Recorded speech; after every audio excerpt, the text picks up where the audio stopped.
Good morning students. Class 9 का हम लोग मैथ्स पढ़ रहे हैं बेटा। आज हम लोग शुरू करेंगे पॉलिनोमियल। पॉलिनोमियल शुरू करने से पहले कुछ बातें हैं उसको हम लोग जान लेते हैं। इसमें है फर्स्ट है आपका कांस्टेंट क्या होता है, ये पहले हम लोग ये समझ लेंगे। कांस्टेंट का मतलब होता है अचर होता है, मतलब स्पेसिफिक वैल्यू होती है। जैसे ये 1 है तो 1 को हम लोग भी 1 ही कहेंगे, कोई भी देखेगा तो इसको 1 ही कहेगा, कोई 2 नहीं कहेगा। 2 है, 3 है, पाई है, ये सब क्या है, इसका फिक्स वैल्यू है, स्पेसिफिक वैल्यू होता है और ये कांस्टेंट होता है। और होता है एक तो वेरिएबल। वेरिएबल का मतलब होता है चर। वेरिएबल्स का मतलब चर होता है। जैसे x है, x इक्वल टू हम लोग 2 भी ले सकते हैं, 3 भी ले सकते हैं, 4 भी ले सकते हैं, कुछ भी हो सकता है x का वैल्यू। तो इसका मतलब क्या है, ये चल रहा है, ये चर है, इसको बोला जाता है वेरिएबल। y होता है, z होता है, a b c, ये सब क्या है, ये सब वेरिएबल टर्म है, इसका वैल्यू कुछ भी हो सकता है। ये चीज समझना है। ये हो गया आपका वेरिएबल्स, ठीक है। इसको अगर हम 2 ब्लॉक में ले लें, जैसे कोई भी है 2 ब्लॉक में ले लें, इसमें रख लें हम लोग कांस्टेंट। यहाँ जो जैसे 5x है तो 5x में x क्या है आपका, x आपका है वेरिएबल और ये जो है ये कांस्टेंट है, ठीक है। तो ये 2 ब्लॉक को हम लोग समझ लिए। ये आपका वेरिएबल है x और आगे वाला जो न्यूमेरल पार्ट से ये क्या है आपका कांस्टेंट है। अब समझेंगे ये पूरा को मिला के बोला जाता है टर्म, ठीक है। तो टर्म हम लोग समझ गए, कांस्टेंट और वेरिएबल टर्म्स। जैसे x लिखा है तो x का ये वेरिएबल टर्म्स है, इसमें जो है हिडन होता है, यहाँ पे 1 होता है, यहाँ पे 1 होता है। तो ये आपका क्या हो गया, कांस्टेंट वैल्यू हो गया और दोनों मिला के क्या बोला जाएगा, उसको टर्म बोला जाएगा, ठीक है। अब समझेंगे हम लोग पॉलिनोमियल होता क्या है। पॉलिनोमियल का मतलब होता है 2 शब्दों से मिलकर बना है ये, पॉली प्लस नोमियल।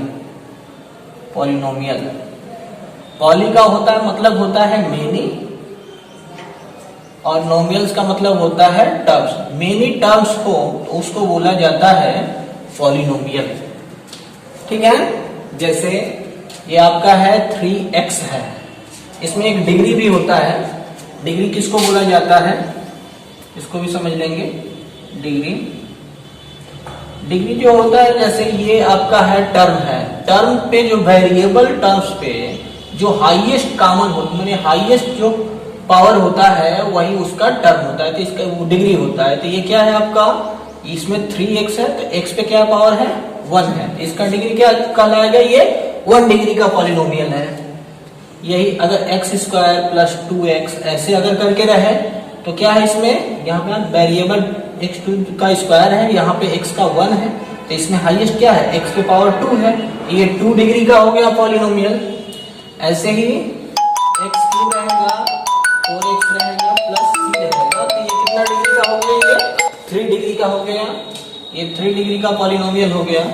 उसके बाद होता है टर्म। टर्म जो 1 होते हैं उसको बोला जाता है मोनोमियल। मोनो का मतलब एक होता है, 2 टर्म होता है तो उसको बाइनोमियल बोला जाता है, 3 होता है तो ट्राइनोमियल बोला जाता है। जैसे ये 2x है तो एक टर्म है, सिंगल टर्म सर, इसको मोनोमियल बोला जाएगा या 1 डिग्री का पॉलिनोमियल बोला जाएगा। 2x² प्लस 3x रहेगा तो इसको ये क्या है, इसमें 2 टर्म है तो ये बाइनोमियल है, इसमें 2 टर्म है। और उसके बाद अगर बोला जाएगा तो ये 2 डिग्री का हो गया। अगर डिग्री देखेंगे तो जो हाईएस्ट होता है वेरिएबल टर्म्स पे उसको डिग्री बोला जाता है, तो ये जो है 2 डिग्री का पॉलिनोमियल है। अब चीज डिग्री हम लोग समझ लिए, अब समझना है कोफिशिएंट। कोफिशिएंट क्या होता है, तो कोफिशिएंट जैसे मान लेते हैं ये आपका 5x लिखे थे, इस तरह से 2 ब्लॉक लिखे थे, तो अगर x का कोफिशिएंट बोला जाएगा तो x को छोड़ के जितना इसमें रहेगा उसको कोफिशिएंट बोला जाएगा। जैसे x का कोफिशिएंट क्या है, तो कोफिशिएंट ऑफ x हो जाएगा, कोफिशिएंट ऑफ x हो जाएगा, कितना है आपका 5 है, इसमें कितना से मल्टीप्लाई है 5 से। अगर ऐसे रहेगा 2xy, अब यहाँ पे पूछ दिया जाएगा कि x का कोफिशिएंट क्या हो जाएगा, तो कोफिशिएंट ऑफ एक्स हो जाएगा, कोफिशिएंट ऑफ एक्स हो जाएगा क्या, एक्स को छोड़ के जितना बचा है वो सब क्या है, इसका कोफिशिएंट है। तो ये हो जाएगा आपका 2y। तो इसको आप समझ गए कोफिशिएंट क्या होता है। जिस टर्म को पूछ रहा है उसके साथ जो जिस वेरिएबल टर्म के बारे में पूछ रहा है तो उसको छोड़ के उसके साथ जितना इसमें मल्टीपल रहेगा वही उसका क्या होगा, कोफिशिएंट हो जाएगा। ठीक है, चलते हैं बेटा एक्सरसाइज देखते हैं हम लोग। एक्सरसाइज 1.2.1 है।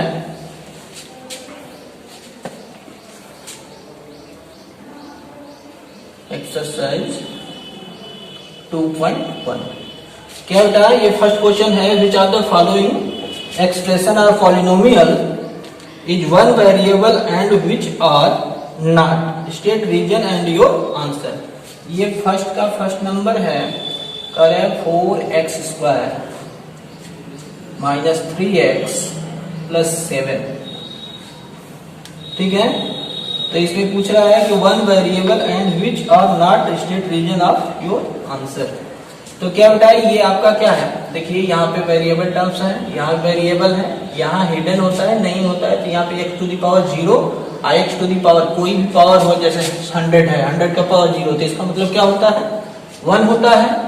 कुछ भी हो x टू दी पावर 0 है तो इसका वैल्यू 1 होता है। तो यहाँ भी x का पावर 0 अगर लिख देंगे यहाँ पे तो क्या है, इसका वैल्यू 1 हो जाएगा। मतलब ये 1 से इसमें मल्टीप्लाई है, इसका मतलब वेरिएबल टर्म का क्या है, पावर 0। तो क्या है आपका, बाइनोमियल है, किस डिग्री का है, तो 2 डिग्री का है, इसका डिग्री कितना हो जाएगा, 2 हो जाएगा।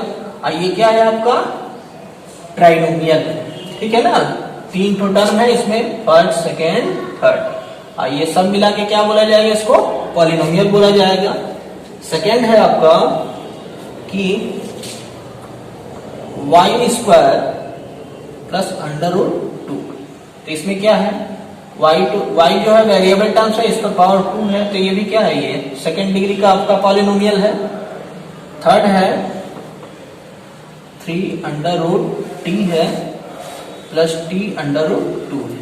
तो यहाँ तो t सही है, बट यहाँ पे क्या है, इसका t का पावर, इसको ऐसे लिखेंगे 3 टू द पावर 1/2 लिखेंगे, ये t√2। तो यहाँ पे क्या है, इसका एक्सपोनेंट t का वेरिएबल टर्म्स का एक्सपोनेंट जो है वो क्या है आपका 1/2 है। तो एक्सपोनेंट जो है वो होल नंबर होना चाहिए। एक्सपोनेंट क्या होना चाहिए, होल नंबर, तभी वो क्या है आपका परिमेय संख्या, पॉलिनोमियल है। तो ये जो है पॉलिनोमियल नहीं है, थर्ड वाला।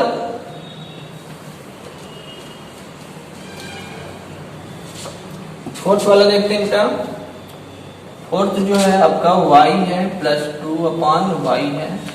ये क्या है, y का पावर 1 है, और ये क्या हो जाएगा, ये इसको मल्टीप्लाई कर देंगे तो क्या होगी, ये y² प्लस 2 हो जाएगा। नहीं, ऐसे करेंगे इसको y, और ये 2y टू द पावर -1। तो यहाँ पे क्या है, यहाँ पे y पर -1 है, तो ये क्या है बताए, होल नंबर होना चाहिए, होल नंबर में -1 नहीं आता है, इसलिए क्या है आपका, ये भी आपका पॉलिनोमियल नहीं। फिफ्थ वाला जो है, फिफ्थ वाला में क्या है आपका, x टू द पावर 10 है, y टू द पावर 3 है, और t टू द पावर 50 है। यहाँ पे क्या है, यहाँ पे सब है, ये जितने हैं क्या है आपके, ये आपके पॉलिनोमियल है। यहाँ सॉरी ये 3 है, ये आपका पॉलिनोमियल है। क्योंकि इस पर जो है होल नंबर है एक्सपोनेंट के रूप में। ठीक है बेटा, अब सेकंड नंबर क्वेश्चन देखते हैं। Write the coefficient of x² of the following.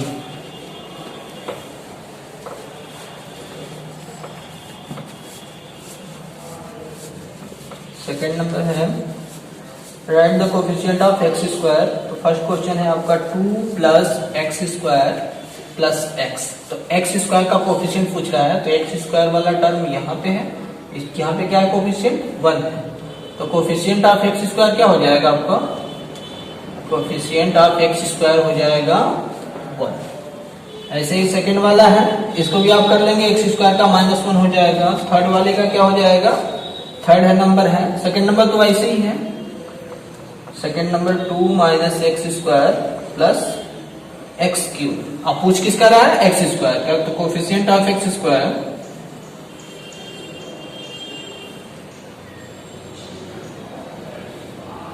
Equal to -1।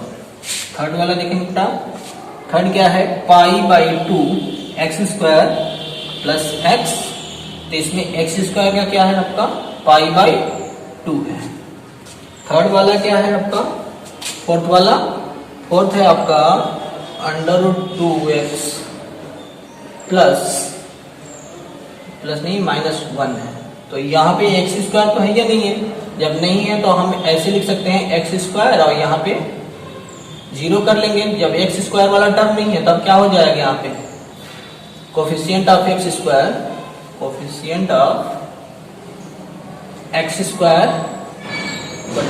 0 से मल्टीप्लाई हो जाएगा, तो ये वाला टर्म हट जाएगा, यही रह जाएगा। तो x² का टर्म इसमें नहीं है, तो क्या लिखेंगे हम लोग, x² का कोफिशिएंट हो जाएगा आपका x²। दैट्स ऑल बेटा। अगला क्वेश्चन जो है नेक्स्ट वीडियो में करेंगे हम लोग।